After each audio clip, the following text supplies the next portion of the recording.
બુદ્ધિ છે ને અંદર જૂથ બહુ પેલું એ ગણતરી કરે, નાની નાની બાબતમાં અંદર એકડા ચક્કર માંડે. ચાલે જ કરે. એટલે હે પૂજ્ય શ્રી જ્ઞાની પુરુષ દાદા ભગવાન નિરૂમા, મારી બુદ્ધિ અહંકારને આપના ચરણોમાં અર્પણ કરું છું. મહાત્માઓની સાક્ષી મને શક્તિ મળજો, પ્રતિક્રમણ સામાયિક કરવાની શક્તિ આપજો. બરાબર છે. એવું ઘરે પણ જ્યારે બુદ્ધિ કામ કરતી હોય ને ત્યારે દુઃખી નહીં થવાનું, ભોગવટામ નહીં રહેવાનું. હે દાદા ભગવાન, જેમ પેલી બાજુવાળી નાની છોકરી તોફાન કરતી હોય તો આપણે શું કરો, આમ બારીમાંથી જો, હા એની માં કંઈ બોલતી નથી, છોકરી તોફાન ચડી છે, ભાઈને મારે જ બિચારી. એવું તમે જોયા જ કરો ને.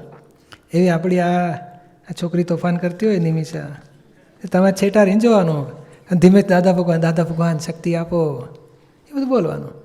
પણ ભોગવટામાં રહો ને એટલે તમે પછી